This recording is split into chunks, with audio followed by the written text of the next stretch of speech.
The Creative Convo series is just one part of our Creative Entrepreneurs Initiative, funded by Wells Fargo and Mecklenburg County, and designed to help artists and creatives increase their business skills and social capital networks so that they can grow their entrepreneurial capacity and thrive as small businesses. Today's Creative Convo is focused on grant writing tips, and I'm excited to introduce our special presenter in just a moment. Just a few kind of tips for the Zoom room. We would suggest you choose speaker view up in the top right corner of your screen there. And please do keep yourself muted during the presentation. We will have a Q&A section near the end. So if you have any questions that come up during the presentation, just jot them down. Or of course, you can also just drop them into the chat if you want. And when we get to the Q&A section near the end, we will get to as many of your questions as possible. And now on to the main event. Okay, born in Lima, Peru, raised in Fayetteville, North Carolina, and a scholar of public administration, anthropology, art history, and nonprofit management from such schools as App State, UNCG, and Duke, Dara Silver is now Senior Program Director at the North Carolina Arts Council. She previously served in various roles at the Arts Council of Winston-Salem and Forsyth County, including as Grant Program Manager there, where she oversaw 9 grant and target initiative programs. Dara is also, I love this, she's the recipient of the Dr. Martin Luther King Jr. Young Dreamers Award from the City of Winston-Salem's Human Relations Commission for her efforts in creating a more inclusive arts community there. And that work included reaching out to historically underserved communities and non-traditional partners to ensure that Arts Council grant applicants and panelists mirrored those of the whole community. I can tell you that in our own experiences applying for grants for Charlotte is Creative from the North Carolina Arts Council, Dara has been a joy to work with. She's really helped us navigate the system and to position ourselves as strongly as possible for various grants, whether that's the Spark the Arts grant, which helped us launch the Drop, the Arts Equity grant, which helped us to launch Local Street with Carla Aaron Lopez, the Organizational Support Grant, Technical Assistance Grant, and on and on. She'll touch on those, and there's just so many ways that the Arts Council is able to support artists and arts organizations. We're really thrilled and honored that she agreed to join us for this Creative Convo on grant writing tips. And so without further ado, it is my pleasure to hand the Zoom mic over to Dara Silver. Hey there, Dara. Thanks, Matt. I'm going to have to book you for all future introductions from now until the future. I'm going to share my screen with you all, and we're just going to talk through grant writing. I'm going to highlight, you may be familiar with this one, the Artist Support Grant. I want to try to get you all thinking of something that might be really accessible for you, and some of you may already be recipients of that. But I'm Dara. I am currently living in Durham. I'm zooming in from Raleigh, from my office right now in downtown Raleigh, and I'm just happy to be with you all. And I've got my email on here. And if you ever want to meet, I'm happy to do one-on-one meetings with you all so I can get to know you better as artists and what your needs are. So let me share my screen.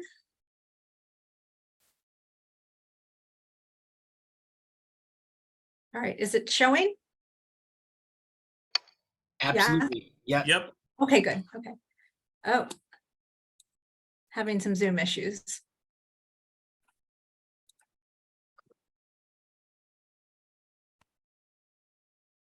All right. It says Zoom quit unexpectedly, although you're still here, interestingly enough. Or maybe she's not. Oh no. Okay. Folks, Dara is still here. Let me spotlight her again. There we go. There she is.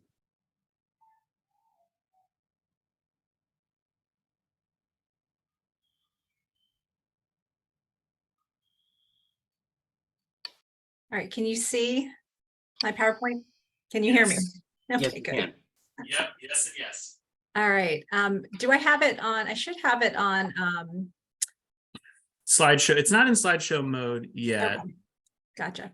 Got it. There you go. Now it is. All right.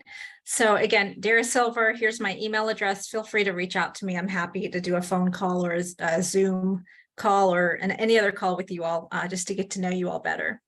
So I'm going to dive right into it. I think one of the best things is is what you're doing now, is being in community with other artists and arts organizations, arts guilds. So I just wanted to shout out Charlotte is Creative.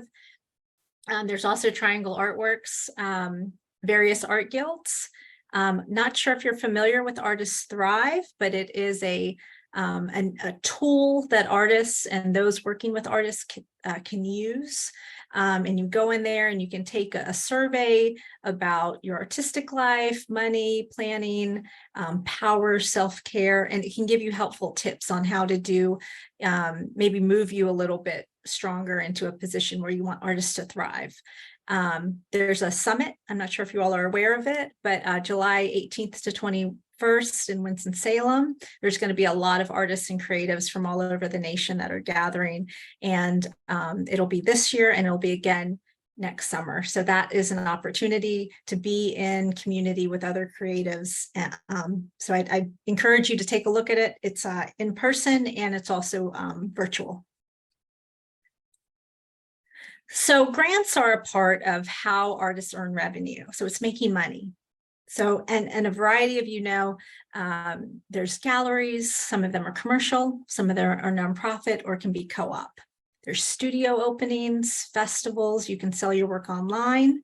You do private commissions, public art commissions, which you all are involved in, residencies, there's museums and art centers. Teaching is also a great way to bring in that earned revenue, and as well as call for artists, so like exhibitions or various contests in your field. It can be anywhere from literary to visual art.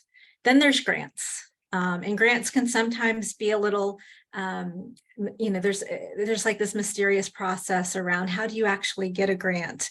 And I will say that a lot of times people put effort into, and organizations put effort into grants, and sometimes there's a low return there. So you really have to be, I guess, intentional about the grants that you apply for and make sure that you're a really good fit kind of going into a grant.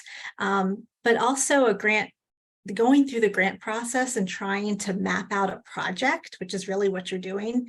You're putting together a project and you're proposing to this entity, this is how I'm going to get this done. Gives you the tools to then actually do a project. So you may not receive a grant, but you've already put in all of that work and the thought behind it. And you may actually be able to go to other folks who may be investors or smaller grants, or perhaps you're able to pull some funds together or do kind of like a GoFundMe or something to get a project into reality. So it's a good process, but I would also say, don't put all your eggs in one basket. Don't do grants and then forget about all of the other opportunities that you have to bring in revenue for yourself. So first, I think you need to do some grants research. You need to figure out what's out there and figure out what, again, is probably the best fit for you and for a particular project that you might have in mind. So local arts councils, I think, are great. A lot of them have listservs that you can add yourself onto, because a lot of times that's how you're going to find out about dates and information sessions and additional help. If you can, I would speak to a grant manager or a program officer. Sometimes, and I've had this happen at a local arts council level, even at a state arts council level, is that we will get asked either from the public or through the state agency or department for specific leads, whether it's any kind of artist, visual artist, filmmaker, and I can only refer who I know and what their background is. So a lot of times, if those opportunities come around, it's because I've had a personal relationship with an artist, whether it's through grants or whether it's just an introduction call. So that could be another way to hook yourself up with a project, or to just be referred for things. Arts professional development organizations are great. Arts organization listservs. At the State Arts Council, we have an Artist Opportunities newsletter. It's on our webpage, and you can go there and you can sign up for it. And I think it goes out about every other month, and it'll be listed in terms of disciplines. So visual arts, literary calls, theater calls, public art calls. So I think, one, just trying to figure stuff out, and social media is also kind of a way to kind of keep up with all of the grants that might be out there. Also, friends, you might see that a friend has recently received a grant, and you start to do your research there and figure out, okay, what grant was it? What amount? What kind of project is it? And those are kind of the ways to kind of connect the dots for you. That might be a good grant opportunity for you to look at. And you just kind of keep notes of them and jot them down, because what you'll find is a lot of grants are on perhaps an annual cycle. So maybe you just missed it. But try to figure out, okay, is this going to be an opportunity that's then going to be offered in the next year, or how often is it going to be offered? And that's where your conversations with grant managers or program officers can really come in handy. So before I get into this, I was really going to talk about the Artist Support Grant, which is previously known as the Regional Artist Project Grant. I managed this grant for about 10 years in the Forsyth County region, and this grant is available to all artists across the state. So I think this is a really good one if you're an artist within a community and you have a specific project that you want to do. It doesn't necessarily have to be community focused, but it's really for individual artists, and to try to get them a project under their belt that can also be dovetailed into professional development.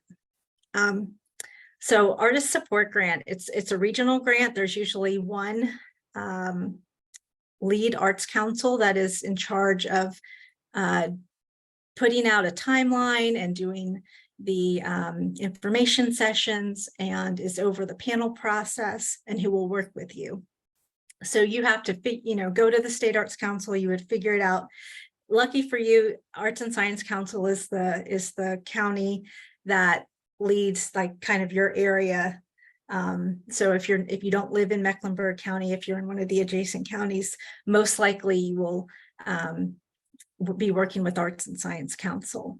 I did look at their website, and it looks like their Artist Support Grant, which they get funds from the State Arts Council. We give all of the regions funds that they can then re-grant out, and many of them put more funds at a local level so they can give out more grants to individual artists or to groups of artists. So I think y'all's opens in August. So now is actually a perfect time to start thinking about it, because I think a lot of times when you see grants that are open, it's typical, you're given about, a couple of months to then put this grant together. But a bulk of the work comes from actually figuring out what it is you're going to apply for, and then figuring out, what am I going to do? Who are going to be my partners? Where is this event going to take place? How long is it going to take me to do stuff? All of these little have to put together to kind of put a complete package of a project together. That's the time that you really need to be putting into a project. So that's why I think if you can go ahead and figure out if you're a good fit for a grant, you really need to start kind of working a few months ahead of when that grant is actually going to become available for you to apply for. The easy part ideally should be just sitting down and writing your narrative, putting your budget together, and then collecting all of the items that you might need, your work samples, your letters of recommendation that you need to then apply for this. But actually putting the project and doing the work to figuring out what is it, and am I a good fit, am I eligible, all of that takes place way before sometimes a grant even opens. So I would say timeline's really important. So Artist Support Grant, it is typically for individual artists or groups of artists. So you could be, as long as you're an unestablished group, so you're not a nonprofit, you could apply for this. And I would say most of your individuals need to be within that region. So like if you're part of a band or something and say you're in Charlotte, but the rest of your bandmates are in Cumberland County or something, that may not jive. It might be better then to apply in Cumberland County. And then if the most of your folks live in that area. So like those are the little eligibility things you need to look at. But typically artist support grant will go to creation of new work, marketing. It could be for professional development, for like workshops to learn a new skill.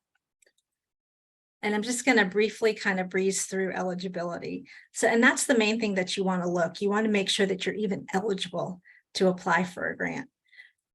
So this one is individuals and arts collectives. Residency is important. You need to have lived in that area for at least a year. Make sure you're 18 years or older. And you'll just have to check because there's a little, I think there's overall guidelines, and then each individual region may have their own specific guidelines. So it's important to kind of read over all of that. And if you have questions, that's why you've got a program manager or a program options too. So eligibility. So with artist support grant, when they're talking about multiple awards, if you as an individual artist have received a grant from the State Arts Council, you would not be eligible for an artist support grant at a region level. There may be another grant in your by Arts and Science Council that you may be eligible for, but this particular one you may not if you have received funds from the State Arts Council. There may be conflicts of interest, so you may want to look into that in some regions. And this is some verbiage from the Forsyth County Arts Council that I kind of borrowed from. But there, if you are staff or board of any of those local arts councils or counties around that area, you weren't eligible for it. So you just want to make sure, again, you're eligible, because you don't want to go into all of this work, put the project together, write the grant, and then find out that you're not eligible for a particular, like a minor area that you just missed over. So student status, like this grant in particular, is intended for adults 18 and over that are currently not in any kind of a university program. And you need to be really careful and just make sure in terms of timing. If you were in a university program, make sure you graduate before you would submit this kind of grants. And again, those little eligibility things that you need to look into.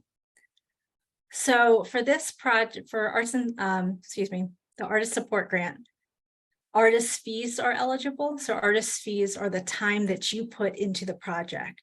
So for this one, up to 50% of the grant that you're asking for could go to artist fees. You can use that to pay yourself. Sometimes when you see grants, you may not be able to do it, and you may not be able to do it up to that percentage. And a lot of times you may have to put your work as in kind. So it's something that you're donating to the project, but don't forget that artist fees should be captured and quantified. So this one will allow you to pay for yourself to do the work. And sometimes you may have to use artist fees as an in-kind way to offset any match that you're asking for. So completion and presentation of new work. So many folks are getting this grant so they can produce new work, or they can cover like a piece of work. So like you'll see mixing and mastering, or you'll see I need an editor to do certain things. And then you'll also see just straight creation of new work. So I need paints, I need canvases to make new work. It could be for promotion, it could be for career promotion. So websites or any other services that might be needed to help you promote your career more as an artist and creative. Training can fall under eligible projects and costs for this particular grant. But you just have to be careful you're not putting it towards any kind of a degree. Travel is also something that can be covered by this particular project.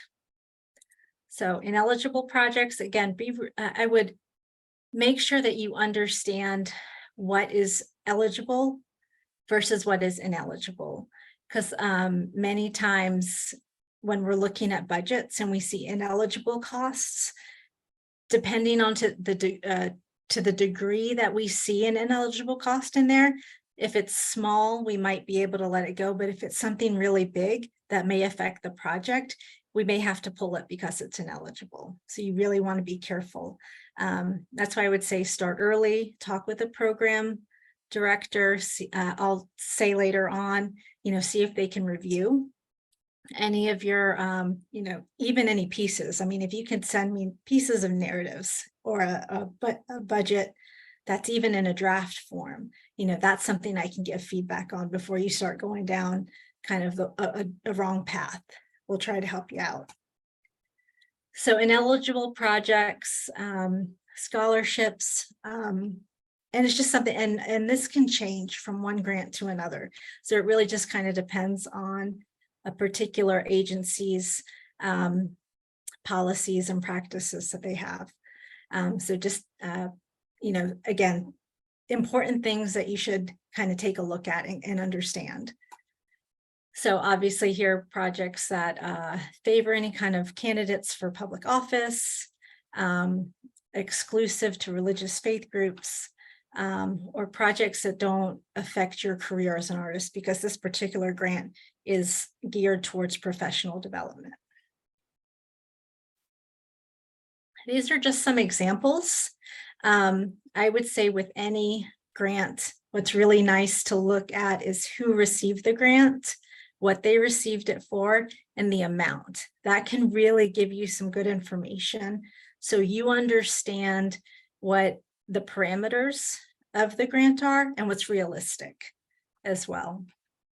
So you can see here publishing for an author, courses at Penland School for a jeweler, recording and filming, which is more for marketing efforts for a saxophonist, mixing and mastering for a music ensemble, and actual upfitting of a ceramic studio in a home space. So all of those were different kind of projects that this artist support grant could cover. So you'll notice with most grants that you're going to see a timeline. They'll tell you the application dates, how long is this application window open? And that deadline is usually a very hard deadline. Many, I guess, agencies are now using online grant software that you can submit it to, and that can be kind of clunky. And it's pretty common that most folks are working right up until the deadline. So if you can give yourself as much time to get a grant in, do that, because a lot of times in those last few minutes, that's when everybody's trying to upload work samples or letters of support. And sometimes it's a little too much for the system to take in. So I would say work, figure out what's needed along the way and gather those items. And you can go ahead and you can, for most of them, it's not like you have to put everything up at once. You can get in there, upload things, get out, save it, get out, and you can just kind of continuously work on it. So don't get that deadline, don't get right up to the deadline and just completely be overwhelmed with trying to get everything in on time. So for this, they've got applications up. The deadline is really important. It's important to know how long it's going to take for you to hear back. And hopefully most folks will let you know when a decision is made so you can begin planning. It's also really important to know the project period. For this one, it's a calendar year project period. And I think also with this one, it's a little funky too, because I think you have to have funds spent by June 30th, which has to do with fiscal years for the lead arts councils. But they want you to have all of your money spent. You can take up to a year to do your project, to make your pieces, to get your mixing and mastering done, but you have to have your funds spent within that first 6 months. So it is a little kind of off in there.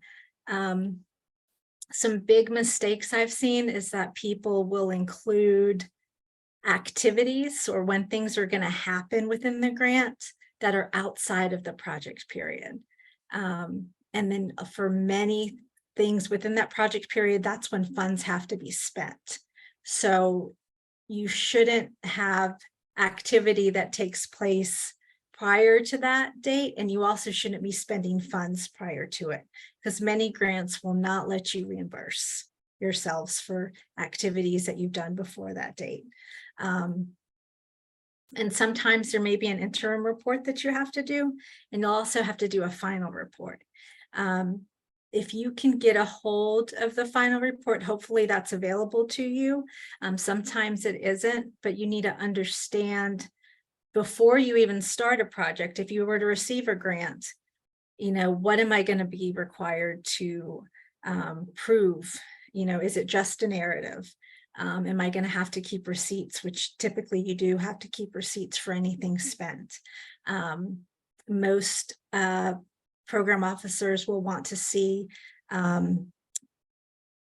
documentation of your project kind of along the way. And for a lot of artists, it's the reflection, it's what's the impact of this grant that was given to you? What did you learn during this process? So most grants they'll want your information, your contact information. It's really important to make sure if any of that changes, again, to let the program officer know or whoever you're working with. It's just really important for you to, try to build that relationship as much as you can. So if there's any questions, they can get a hold of you pretty easily. Most of them may ask you exactly, how much money are you asking for? So you may have to be required to put that information in. Most of them will typically also have a certification, just saying all of this information is correct, and maybe also confirming your eligibility as well. I think the big parts are going to be the narrative, the budget, and probably in the attachments that you're going to need to do. It's the work samples, the letters of recommendations. But I think the narrative is typically where I would say spend the most time. If you see a word limit, I would try to use all of those words, because all of that is an opportunity for you to have a conversation with whoever is reviewing the grant, for them to get to know you, and for you to clearly explain what the project is that you're asking for. So I would even suggest maybe even taking 2 to 3 sentences to just introduce yourself. This is who I am. This is my art form. And this is what I'm asking for specifically, to help frame what it is they're going to read. So then you may talk a little bit about your project, and then try to answer. A lot of times there might be prompts within some of these narrative questions. Try to touch on all of those things. And I would also try to make it as clear as possible and frame them in paragraphs. So if they're asking you for the activities, talk about the activities in a paragraph. If they're asking you about the artists who are involved, talk about that in another paragraph. If they're asking you for a timeline, maybe talk about that in another paragraph, because when panelists are reviewing these, they're going to be skimming them, and they're going to be skimming them along with perhaps 40 other applications or more. So the more you can frame and kind of, it's basic straight writing, tell me what you're going to tell me, tell me it, and then sum it up for me real quick. So, and that's how I would kind of approach every narrative question. And then I would also say, don't assume within your narratives. You can talk about, maybe it's a kiln that you want, and you can talk about this great kiln, but then also address, why is this kiln important to advance your career as an artist? State it. And it's okay if it's, doesn't happen, but you shouldn't put any assumption in there that a panelist is going to bring. You need to state it. You could say, this kiln in particular is larger, or I don't have one at my disposal that I can use, and it's going to allow me to produce X number of pieces more if I'm able to have this in my possession. So, anything that you can do to kind of connect the dots for a panelist, I think would really help you in terms of like when you're talking about your project or the why of your project. You can't assume that panelists are going to say, oh, of course, with the new kiln, they can produce more pieces. You've got to tell them it. So budget. Many times you'll see form budgets that are put into grants. And sometimes you have some ability to change the descriptions within these, and sometimes you don't. So it's probably a good idea if the grant is not asking you for an itemized budget that you can upload. That might actually be something good that you can put in any kind of supplemental information that you can upload. And sometimes grants will ask you for an itemized budget. I actually find that the itemized budget is the one I go to first. So an itemized budget would be, I'm putting out all of my expenses, and I'm really, putting them dollar for dollar. So if I know I want paints, I'm going to put a specific amount, and then I'm also going to break it down. So in an itemized budget, if you're able to upload any kind of document, you can put any additional information. So you could put a separate column that can be notes. So, because if I see paints and an extraordinary number, I'm going to want to know how many paints, what kind of paint is this? Why is this number so big? So the more information that you can give to help panelists figure out what's in that number is going to be really helpful for you, because they want to see how you came up with this budget. Is it realistic? Is it kind of what you need to do the project?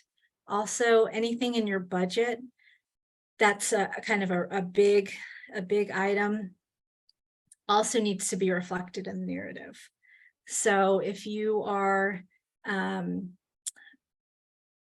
wanting to travel anywhere, you need to talk, and it's represented in your budget in terms of travel.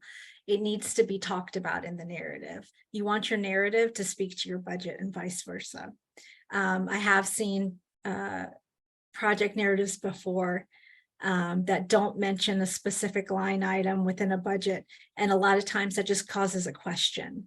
And the more questions that panelists have of an application, that's when they kind of start questioning whether or not the project is feasible, kind of so on. So like if there's questions within, well, who's doing the project? When is it going to be done? What is this line item? Like, I don't see how it's connecting to the narrative somehow.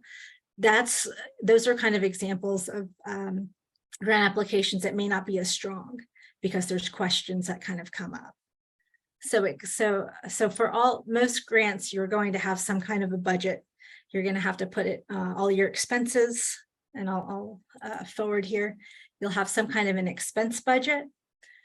So you'll want to see, so like the yellow column here is the grant that you're applying for. You've got $500 worth of artist fees, got $500 worth of paint, and $500 worth of canvases. That's $1,500. And you're also going to match with $500.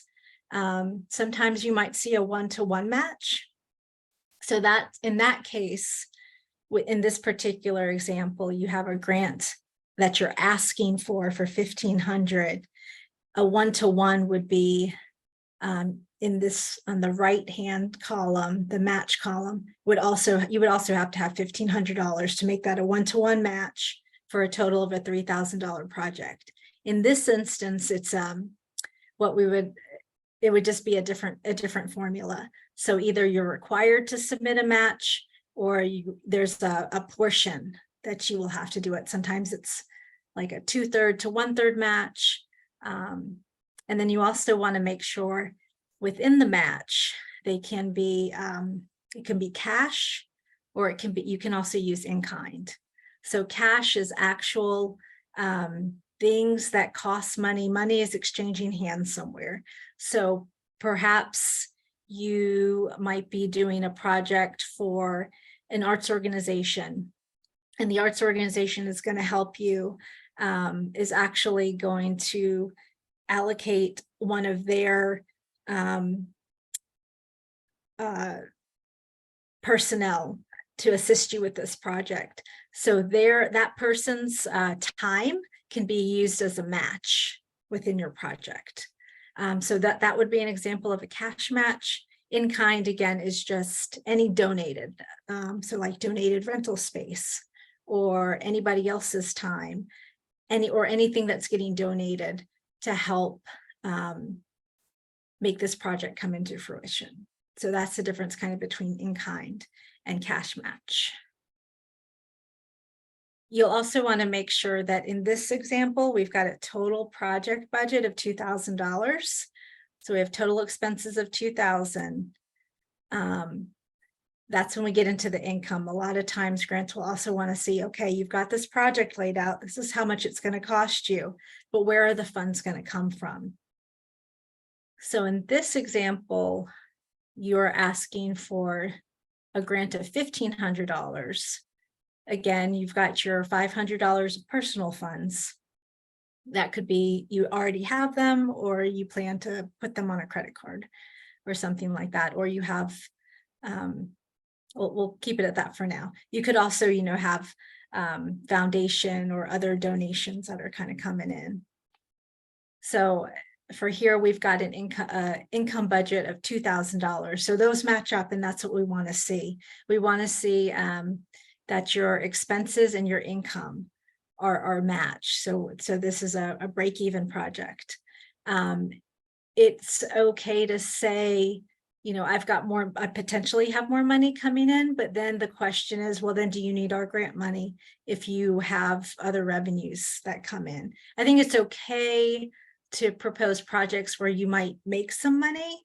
But I think for most grants, you kind of want to give them a break-even budget, because the other side of that is, well, is this a fundraising endeavor?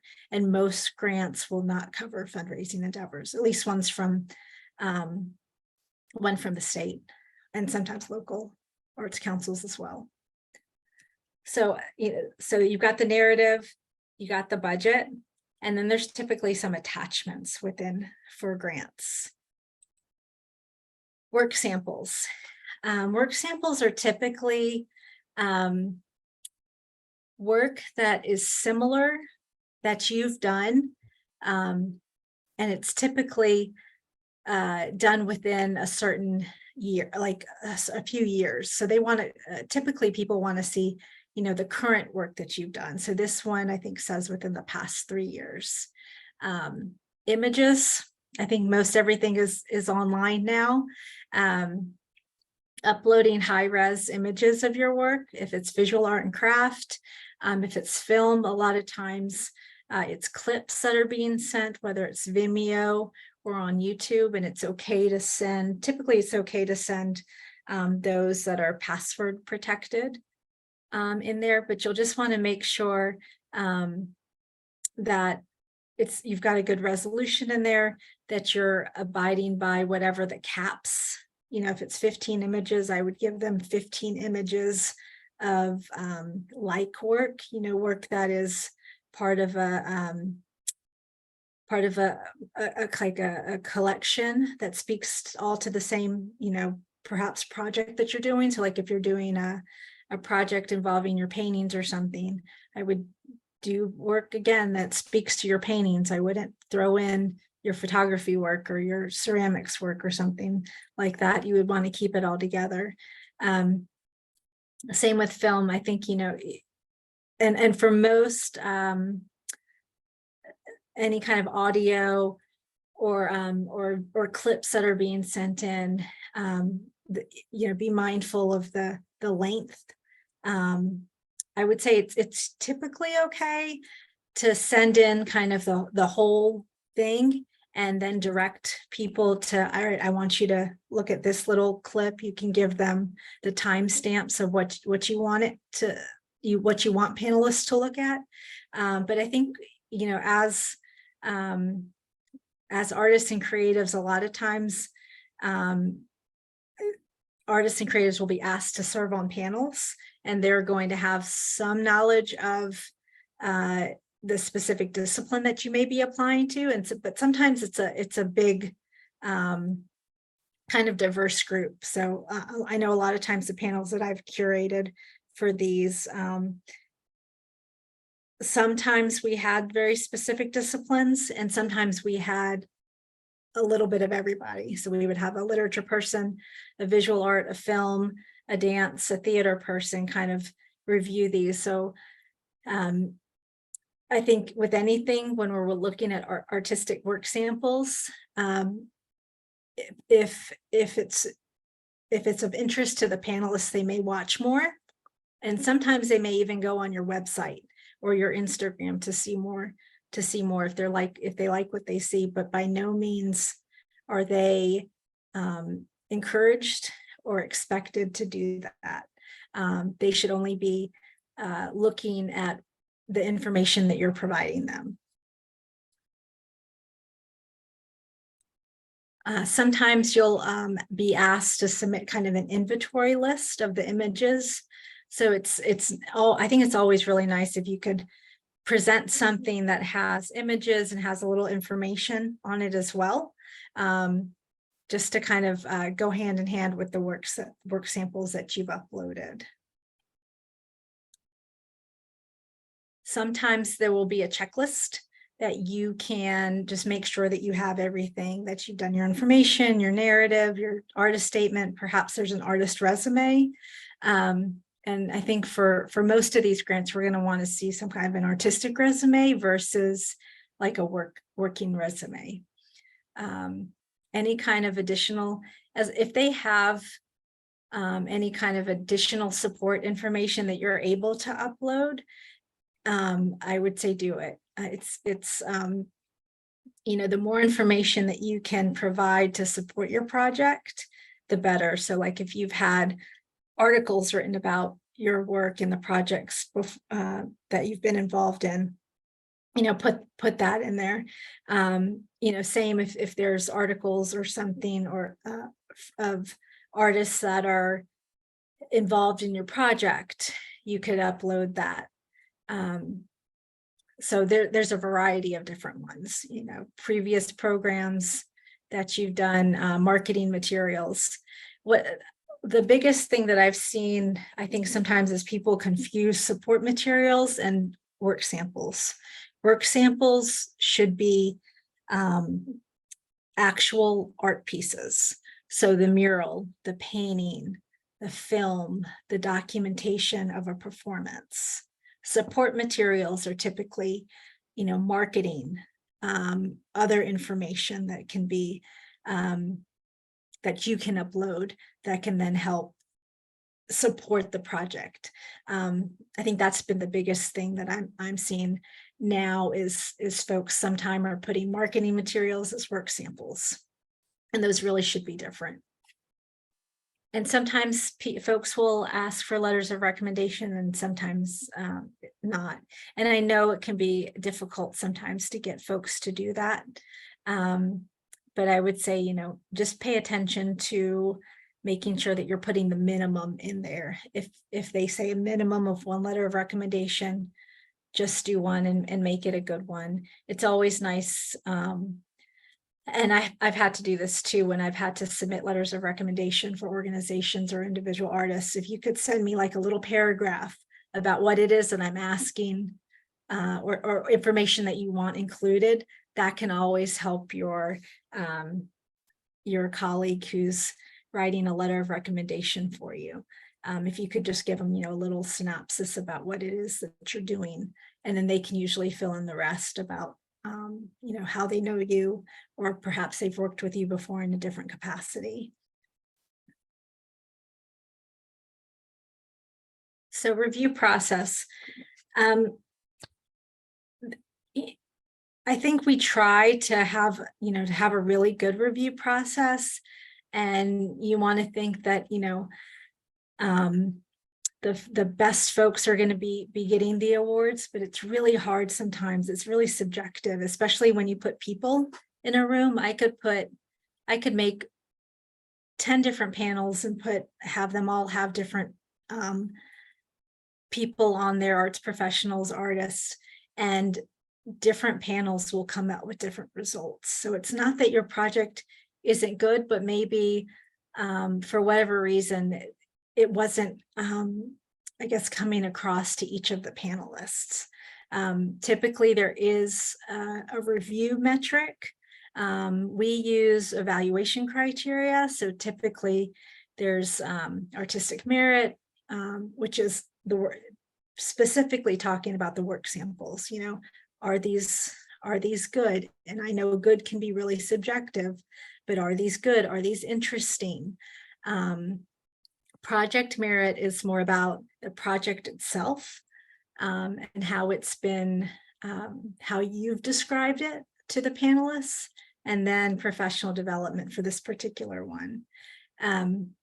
So I think we give a ranking like it's 1 to 5 that a panelist would rate each of these. Some fake places will use an actual rubric to try to align the panelist scores a little bit better. But most granting agencies will also ask panelists for feedback on these. So typically there's like a review process that happens where each panelist will review all 40 some applications. They'll give them a score according to these evaluation criteria. And this is the ones that the artist support grant typically uses. And then there's feedback. An additional step is when you bring the panelists and have them talk about this. And sometimes through that conversation, it will change some of the scores.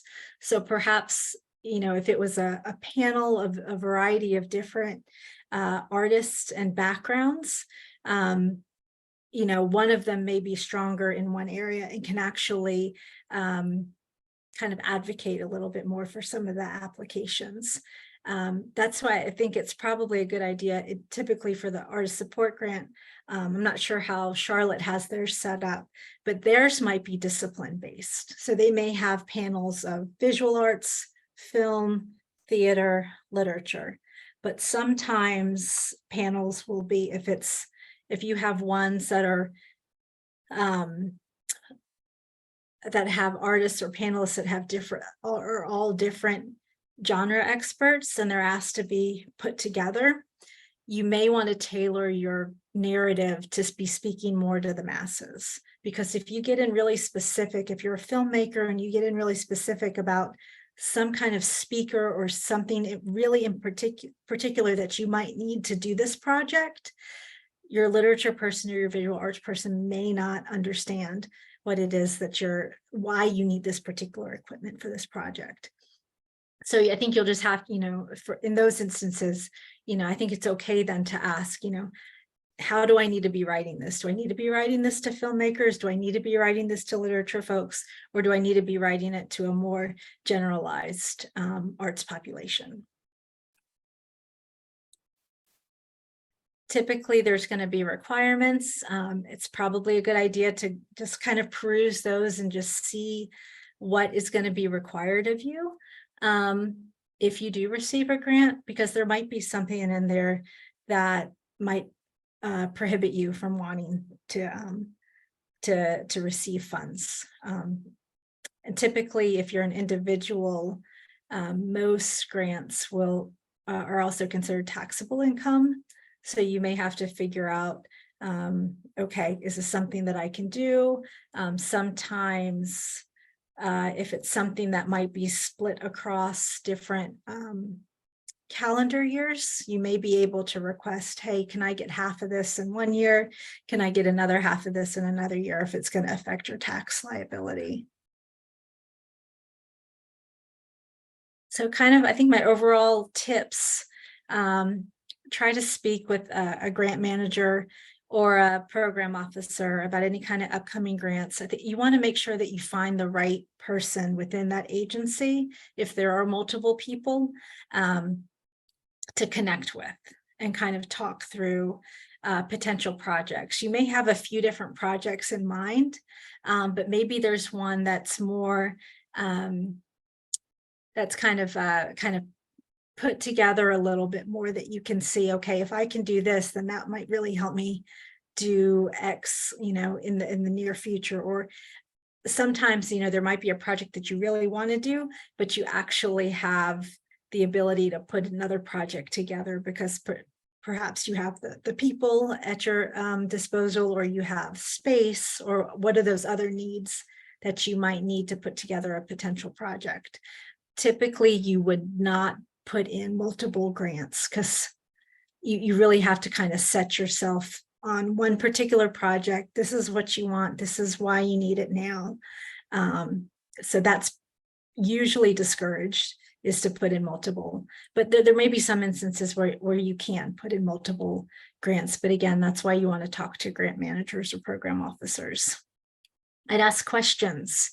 You want to know within a grant, how many applications are typically sent in versus how many are funded. You really want to kind of just understand what's realistic here, right? If they're only giving out 5 grants and they typically get 100 in, then you kind of know your odds. You also want to know the average award amount. And then typically there may also be a range too. So to understand the range that you can ask for, and then to understand what's typically given here. If you can find a list of previously published projects, that's great. That's more information for you. Sometimes grant managers, if you can give us enough time, we can review ahead of time. But I think timing is the most important piece. I'm typically happy to look at drafts of narratives or drafts of budgets, or having conversations prior to, but it gets really difficult when you get really close to that deadline and you're wanting to have a conversation. And sometimes if it's too close to the deadline, maybe it's a grant that you think about doing annually. Maybe now you're just learning about it, but it's probably better for you to wait a year to put in a grant. I would say have other folks read it.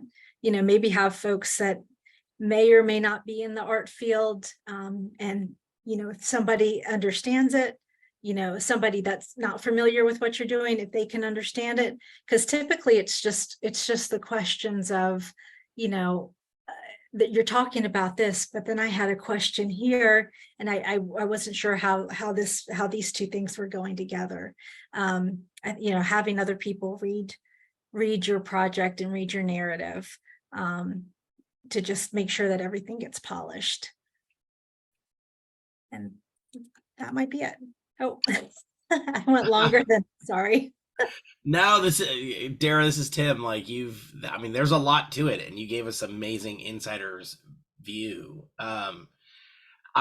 We have some questions. Do you mind hanging out a little extra time to answer them? So the first one we've got is from CT. CT, it was good to see you this morning. Now I see you online. I love that. She wrote, Dara, if you could share one example of the best thing you've ever seen in a grant proposal and the worst, or maybe we don't use Extremes. Something really common that's like great, and something that maybe it really derails an application. Yeah, I think again, going back to why an organization has kind of put out this grant opportunity. So if it's very specific for an individual artist, like this one in particular, it's for project, it's for professional development. So there has to be a project that's done that has to, that you have to, in theory, say, you know, once I get this project done, then I'm going to be able to do X in the future. I think sometimes for this one in particular, what kind of misses the mark is, I think sometimes people think that grants should be for the community, and there are those grants. They're more community engagement grants. That's what our Spark the Arts are. So it was focused on the community. It was about community engagement. But I think sometimes individual artists who are not that working within a community and with community will sometimes try to kind of come in here and say, oh, I'm a visual artist, but I'm going to try to do this project with the local Boys and Girls Club. That's a great project. And that, you know, hopefully there's a grant that can help fund that, but that's not what the artist support grant is. It really is geared towards helping artists with to do a project, but then it also has to lean into professional development.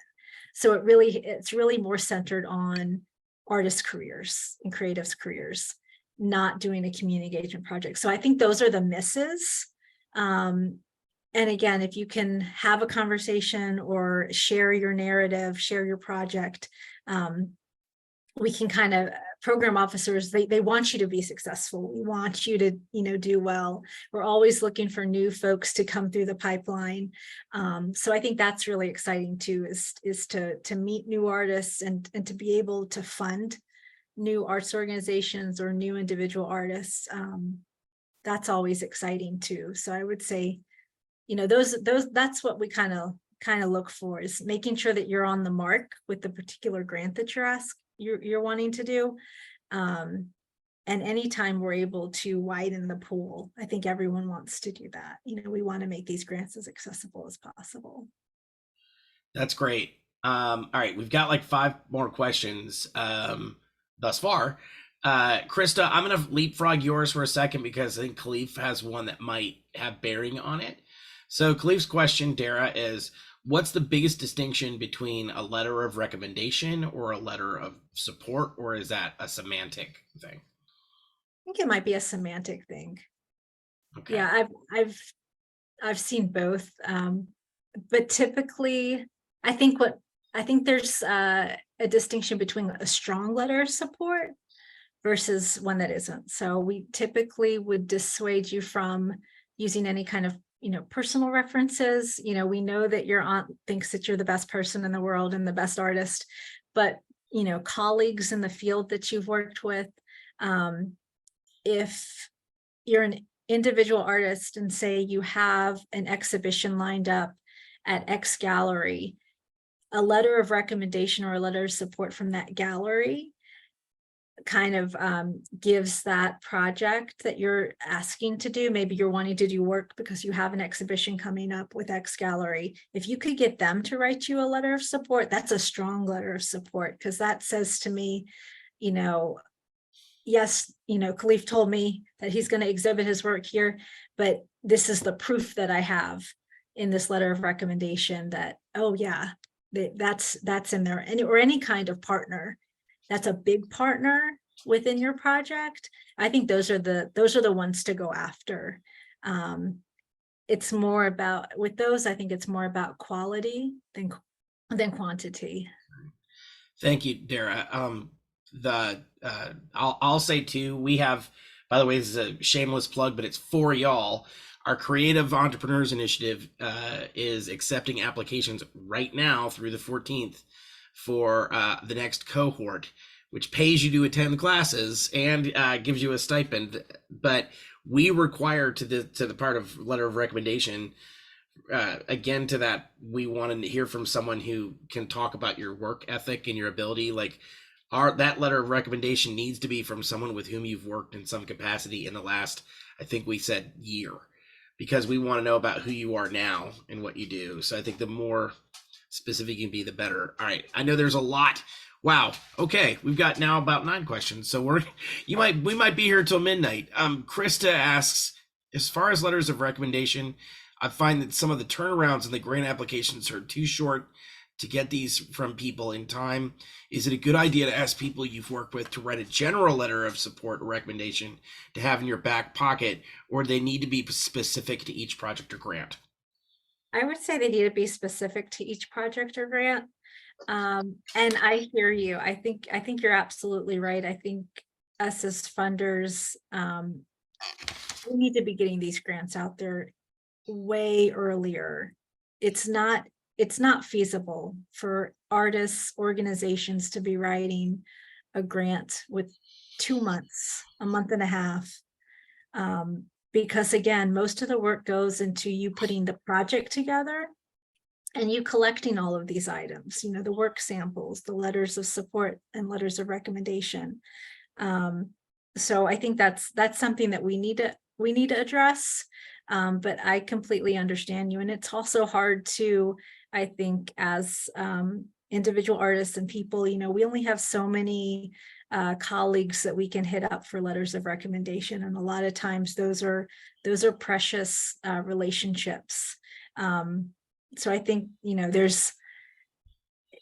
there's some work to be done on our end, but yeah, the turnaround time is not that easy. And that's why I think if you can research grants ahead of time and you can understand what's going to be required of you to submit, because it could be a lot of work to put together various timelines or itemized budgets, or gathering all of those support materials to upload when the time really needs to be spent on that narrative and the budget.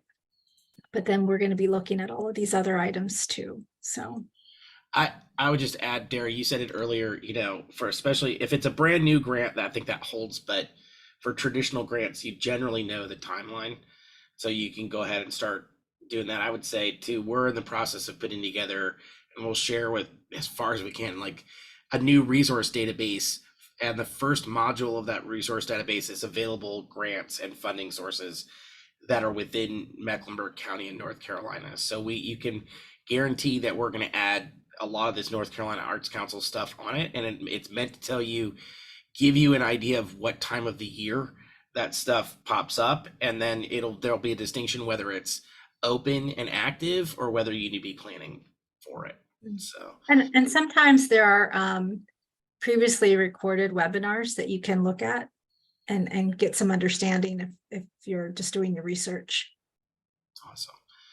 Esther asks, Dara, when submitting work samples, you mentioned keeping to the same medium. Did you say that work should be around the same theme as well? It typically should be. It should be a body of work that you're wanting to submit. But that would, I think there's always some nuance, depending on what it is you're actually asking to do. Like typically, if you're a metalsmith, I'm going to want to see metalsmith works, and you want it also to relate to your project. So, if you're asking to do a mural, paintings would be good. Previous mural work would be good to see. I think sometimes people work at just filling up all of those slots, and you should, but you want to keep it again to the essence of the grant, and you do want to be mindful of recent works too, and what recent works are. Recent work could be a year for one organization; it could be 3 to 5 for another one. So, thank you.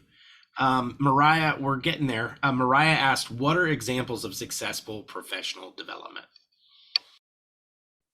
Well, I think the examples that we kind of shared. I think for artists and creatives, doing that next project, then adds to your resume and then can help you, do more, do different, or perhaps it's working with a particular gallery or making a particular new body of work.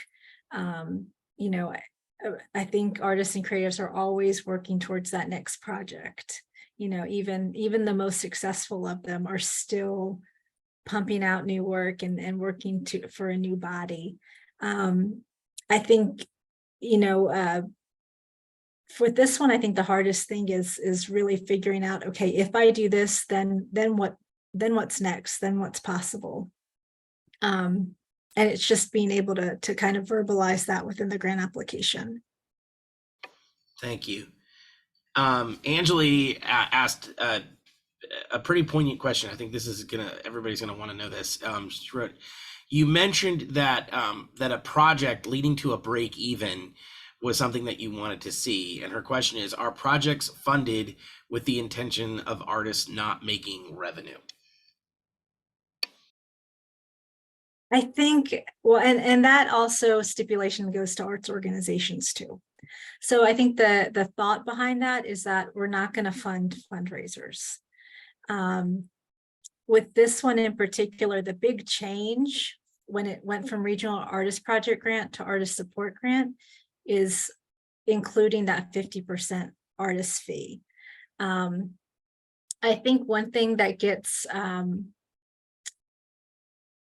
called out a lot, I guess, in panel meetings, especially when there's artists on there, and this is usually for arts organizations or individual artists, I guess, who are paying other people, is to making sure that pay is fair and equitable, because that's what I'm seeing a lot on the panel side, is that there's a question of you're not paying your artists enough. So we particularly for grants want to see artists paid, and we want to see them paid a fair wage and a living wage. I'm not sure if that answers your question, but I know in this particular grant, it was increased so the artists could pay themselves to do the work. And prior to that change, and that change happened around COVID, it was very typical to see artists not pay themselves. Given that this is a nuanced question, Angeli, and I apologize if I'm mispronouncing your name, but if you want to come off mute and just either say, yeah, that answered my question, or clarify it, I think it's important enough and nuanced enough that you may want to do that. Sure. It's funny you mentioned the panelists, because I'm a panelist, so that's why I asked. I ask it because I have a friend who's an artist, and she was applying to multiple arts grants in Vermont, and a couple of them mentioned that she could not make revenue from the project, and she was making music, and she had to get into a couple of discussions with them because she didn't understand why she wasn't allowed to make revenue with the grant project, because that was the intention, is for her as an artist to make money. So she thought it was just perpetuating the starving artist, that the arts organizations aren't funding projects that will then provide revenue. So I was just curious what this organization's stance was on it. I'm not in North Carolina, but I was just curious. I didn't know what you meant by funding fundraisers. What is that? What does fundraiser mean in terms of? So a lot of the grants that we give out to are for arts organizations, and they'll have galas. Gotcha. And in that instance, that event is geared for them to raise money. I mean, we want our artists to make money, but maybe it's just in the way it's presented within the grant application. So I know that like a musician, if I'm going to be funding their mixing and mastering, it's to get them a product so they can then sell and they can get bookings on it. But that's not the project. The project is the mixing and mastering and getting that part of the project done. Yes, they will hopefully be able to make revenue. Even a visual artist, if they're doing work and they're putting it, and I'm getting it ready for them to put in an exhibition, the goal then, if that exhibition is up, perhaps if it's in a gallery setting, would be to sell the work or to get, to getting a museum to buy pieces. So of course they're going to be making revenue, but it might be in the way it's presented within the grant. Does that make sense? Yeah. Okay. Thank you, Thank Dara. you. Very- Oh, Tim, you're still there. Yeah, I'm here. Okay, great. I made you the host because for some reason my laptop is showing that it's dying even though it's plugged in. So I just wanted to be sure. All right, we have four more questions. So we're going to power through this thing, Dara. We're going to cap it with Kay Lyle's question. The next question, though, is from Tina, and she's asking, what if you're requesting to experiment with a new medium? What work samples would you recommend that a person submit if they don't have samples of past work in the medium they're going to experiment with? Yeah, I think, and I've seen that before, especially with this particular grant. And I've also seen artists get funded doing that. I think, again, putting your best body of work forward that you can within that recent work, and then explaining that you're going to be experimenting with a new medium. So you want to show a body of work that it's going to be strong. Again, with this particular one, I don't know how Arts and Science Council might manipulate those evaluation criteria. But this one is really based on having a strong body of work. And then 25% is the project feasible? Do we think that it can be done within this time period? Can it be done within this budget? And the other 25% is professional development. So I think that's where your job in trying to influence the panelist. Some art forms can lend themselves well to others, right? So it's just on you to explain and to advocate for yourself within that grant narrative, that I've been successful doing this, but now I've moved into experimenting with these particular things, and I'd like to do a project and shifting kind of my artistic focus. Thank you. Esther has the question. If you are, let's say, you're working on your art, but your full-time job is in a different field, is it okay to have a letter of recommendation come from your full-time job? I would assume in this case she means non-art related job. Yeah, you typically want to have letters of recommendation from art related sources. And if there's any way to have, again, that letter of recommendation come from a partner within your grant. So if it's that gallery, or perhaps it's somebody else that you've worked with, so we can understand, okay, are they able to get a project done? I think it's really difficult when it comes from a non-art source, unless it's a partner, or if it's somebody that's really crucial to getting this project done. Thanks. And Tina asks, what are your thoughts on the tone or the formality of the writing you use in the proposal? Does a friendly or a more friendly or casual tone help? I think it does. I think you also have to figure out who might be on your panels. So if it's artists, you're talking to your peers. And they will typically kind of understand a little bit of what you're coming from. We've started using anti-bias. Right now it's a anti-bias, like a policy or sheet that we ask folks to sign off on. And we also ask them to not, to disregard, you want it to be as polished as you can, but sometimes there's typos that come through. But we try to talk to our panelists that, if it's a small typo, just breeze right through it. You've had typos in emails before, and we try not to let that enter the review process. But yeah, I think, just a honest, I think sometimes it is a conversation, right? It's you writing down your project, talking about yourself, the impact that this project is going to have on you, and you're talking to your peers for the most part. Dara, that was awesome. And the final question, very, very easy yes or no kind of question for you from Kay Lyles of South End Arts is this artist support grant that we're discussing today becoming available in August 2023? Kay, I think you mean the Arts and Science Council one. Yeah. Yeah, and that one, that's the regional one.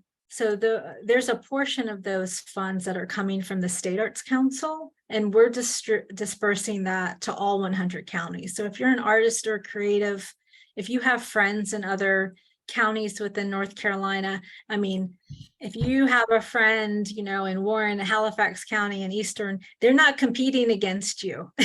So unfortunately, you all might be competing against each other. But this grant it's an annual grant. It's available. It's there to help support local artists and creatives.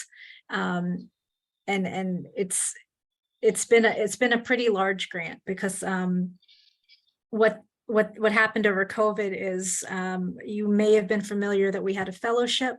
We reverted those funds to go to the artist support grant. So we were able to help many more artists over the past 3 years through the artist support grant. And then it's great when those local arts councils, and Mecklenburg's a great one that puts more funds, and they have a lot more fellowships and other opportunities for individual artists. So, well, Dara, I know we're going to go to Sethu before we leave, but I just have to say, this has been really captivating. We truly appreciate your time. I mean, you look at this. We got the bulk of the folks hanging out for like an extra 20 minutes because what you've been saying really is truly important. I know I'll say in our case, Matt especially took the lead on getting to know Dara, and she has been so helpful in getting us to understand best practices in working with North Carolina Arts Council, but what we've learned from our relationship from her, from not being afraid to reach out and ask questions and look foolish and look like you don't have, I think sometimes as adults, we have a hesitancy to reach out to people that can help us, especially if they're on the other end. You think, okay, I'm going to upset the funder by asking my silly questions, but it's been truly helpful for us. She's been an incredible friend to our organization, and what we've learned from her has enabled us to tighten up and get more money from other sources as well. So Dara, you've been just an incredible friend to us and to the creatives that we serve. So thank you very, very much. it's a pleasure. Keep doing the good work.